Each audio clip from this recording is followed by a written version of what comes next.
When Luke is humiliated at his brother's wedding, he walks away, only to unexpectedly inherit a multi-million-dollar fortune that forces his entire family to come crawling back. But this time, Luke isn't playing the quiet role anymore. My name's Luke. I'm 32 years old, and if I had to describe myself in one sentence, it would be this. I'm the guy who shows up early, holds the door, picks up the check, and quietly disappears before dessert. I've never been flashy, never felt the need to take center stage. I build websites for a living, freelance, from a quiet apartment in Portland. I live modestly, savings, grocery lists, early mornings. I'm not rich, but I've done okay. I've worked hard, stayed out of trouble, avoided drama like it was a virus. So when my younger brother, Blake, announced he was getting married to his longtime girlfriend, Ashley, I didn't think twice. I said I'd be there. Of course I would. Family shows up. But I also knew, deep down, that Blake had always been the golden boy. It started early. While I was the kid who got grounded for being 5 minutes late, Blake could crash Dad's car and somehow come out of it with a milkshake and a pat on the back. When he flunked out of college the second time, my parents chalked it up to Blake finding his path. Meanwhile, I was working 2 jobs just to stay enrolled.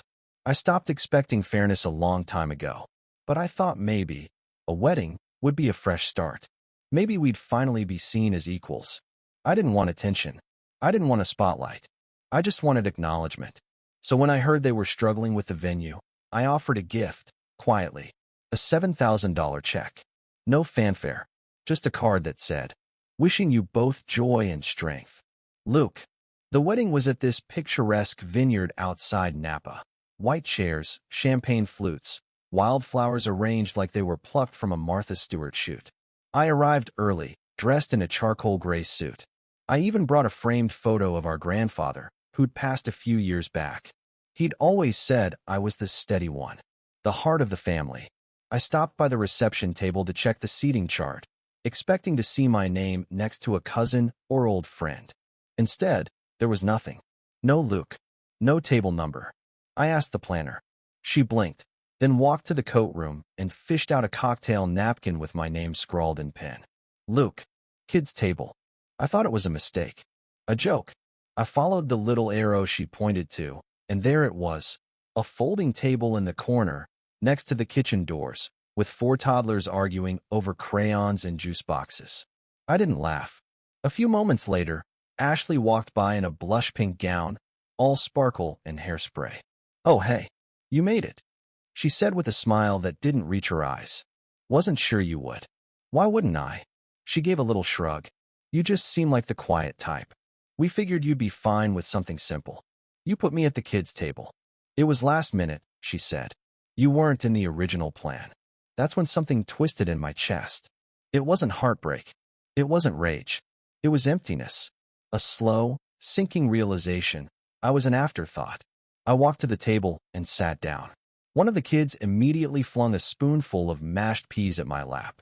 I hadn't even touched my drink when I noticed something else. My gift envelope was already on the gift table, already opened. The check was gone. I picked up the envelope. Torn seal. No check. Just a card with my signature. I scanned the room. Ashley was laughing with her bridesmaids. Blake was nowhere to be seen. I walked over to Ashley quietly. "Hey, I think there's been a mistake." She blinked. "What?" "The check I gave you. It's missing." "Oh," she said, waving a hand. "We had to open a few things early.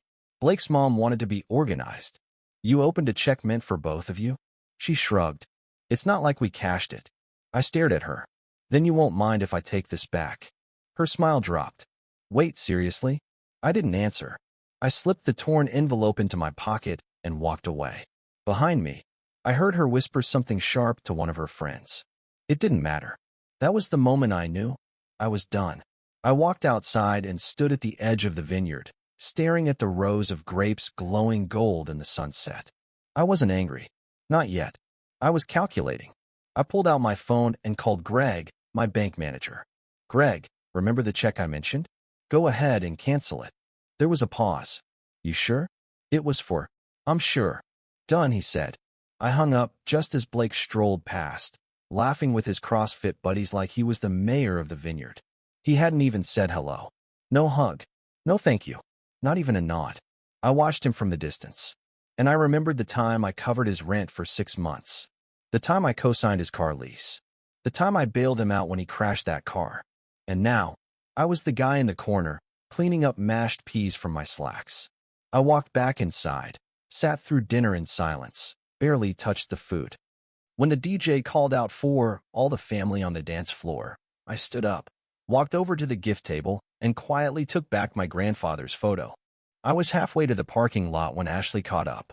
"Luke, you can't just take stuff." "It belonged to me," I said. She blinked. "Wait, are you upset about the table thing? You're being sensitive." "No," I said. "I'm being honest. You said I wasn't part of the plan. I'm just making that official." She stared at me. "We deposited the check." "No," I said. "You didn't. It's void. Like your respect." And I left. But that was just the beginning. Blake didn't know I'd been covering half his rent through an auto payment each month. He didn't know I'd been paying for his Netflix, his Spotify, even part of his car insurance. He just assumed it would always be there. That night, I pulled the plug. Every auto payment. Every login. Gone. 3 days later, he texted me. "Dude, rent bounced. WTF?" Then Ashley, "This is immature. That money was part of our honeymoon budget." No apology. Just entitlement. A week later, my mother called. "Look, what is going on? Blake said you're pulling your support." "Support?" I said. "I wasn't a brother. I was a bank." "Don't be cruel," she said. "He didn't even say thank you," I replied. She went silent. I let the silence stretch. Eventually, I said, "I'm done. No more checks. No more co-signing. No more disappearing so someone else can shine." She said nothing. 2 days later, Ashley showed up at my office. Her face was perfect. Her posture, confident. Her tone, polished. "We need to fix this," she said. "No," I said. "You need to face consequences." She tried to guilt me. She said I didn't need the money. She called me selfish. And when none of that worked, she threatened to tell the family I was abandoning them. I stood up and said, "Tell them. But tell them everything. The checks. The rent. The insurance. The years I paid while you laughed." She didn't speak. Just walked out with her designer purse clutched tight. That night, Blake called me. "You made me look like a joke," he shouted. "No," I said. "You did that. I just stopped funding the show." He called me bitter. Said I was jealous. Said family sticks together. I said, "Then maybe next time, treat them like family." Then I hung up. And I never picked up again. Weeks passed. The group chat lit up with drama. My parents tried to mediate. My uncle left a voicemail about forgiveness. No one asked if I was okay. So I left the group chat with one message. This isn't about money. It's about being seen. I've spent years being generous and invisible. I'm done. Take care. Then I blocked the numbers. It was hard. At first. Silence can be deafening when you've always been the quiet one. But over time, the silence became peace. The absence became freedom. A month later, I got a text from my cousin Mark. "Blake just put his sofa up for sale on Facebook. Guess the honeymoon's over." I laughed. And for the first time in years, it felt real. I wasn't angry. I wasn't bitter. I was just done. Because the cleanest revenge isn't noise. It's silence. The kind that follows when the ghost finally stops haunting the table and walks away. It had been 3 months since I walked away from Blake's wedding and from the role of silent benefactor I'd unknowingly been cast in for most of my life. The silence held. Mostly. A few relatives reached out, trying to pull me back into the fold.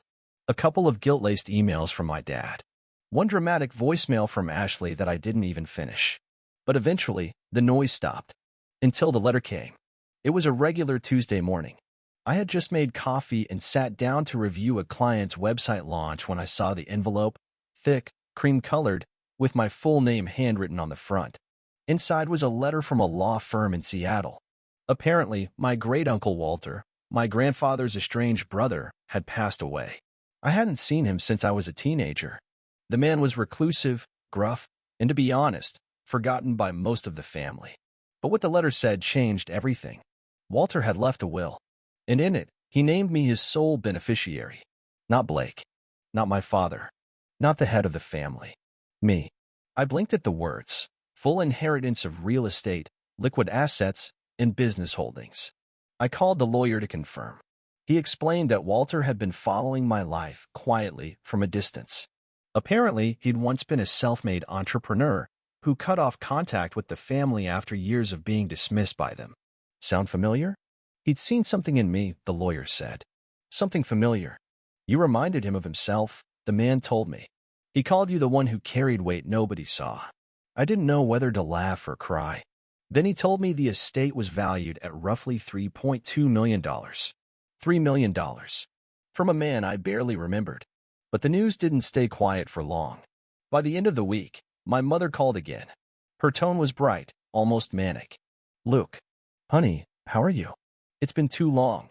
I didn't need to ask how she knew. Word had traveled. Next came Blake, texting me at 2 a.m. Hey, man. Crazy about Uncle Walter. You okay? We should talk. Maybe grab lunch. I didn't respond. But the most unexpected visit came that Friday. A knock at my door. I opened it to find my father standing on my porch. We hadn't spoken in almost a year. Mind if I come in? I stepped aside. He looked thinner. Older. Like time had finally started catching up with the man who always seemed unbothered by anything that hurt me. He didn't ask about Walter. Not at first. He looked around my modest apartment. The old hardwood floors. The tiny kitchen. The bookshelves stacked with client folders. This what you've been doing? He asked quietly. All this time. I nodded. He ran a hand through his graying hair. I didn't know Walter left anything behind. You didn't ask, I said. There was a long pause. Then he said, your brother's having a hard time. He lost his job. Ashley's looking at part-time work. I nodded slowly. And you think I should help? He didn't answer directly. He didn't have to. Instead, he said, family looks out for each other. Like they did for me? I asked. He closed his eyes briefly. Luke, we didn't realize. You were always so capable. No, I said. You just never looked close enough. He looked at me like he didn't recognize the man standing in front of him. And maybe he didn't. Before he left, he said something that stuck with me. You think cutting us off will make the pain go away, but it won't. One day, you'll be sitting on all that money, and you'll realize it can't buy back the time you wasted being angry. I didn't answer. Because I wasn't angry. I was awake. But the biggest twist wasn't the inheritance. It was what came next. 2 weeks later, I got a call from the law office again. There's something we missed in the file, the assistant said. A video. From Walter. He recorded it before his death. He wanted you to see it alone. They emailed it to me. I watched it that night, sitting on my couch, lights off, the screen glowing like a portal into another life. Walter appeared, older, gaunt, wrapped in a plaid blanket. I don't know if you remember me, Luke, he said. But I remembered you. I saw the way they treated you at your grandfather's funeral. Pushed to the side. Ignored. You stood by the casket longer than anyone else. He coughed, then smiled faintly. I was like you once. The quiet one. The good one. Until I wasn't. Until I learned to walk away and start over. He leaned closer. That money, those properties, they're not a reward. They're a key. Do something with them. Something that matters. But don't give them back to the people who never saw you until you became useful. The screen went black. And I sat there, holding that moment like a lit match. That night, I made a decision. I didn't use the money to buy a house or a car. I used part of it to set up a scholarship fund in Walter's name for students in tech and engineering who grew up without support. I sent the launch announcement to my family. No message. No request. Just a link. And for the first time, I felt something deep and true settle in my chest. Not vengeance. Not pride. But peace. Because I had rewritten the story, not just mine, but Walter's too.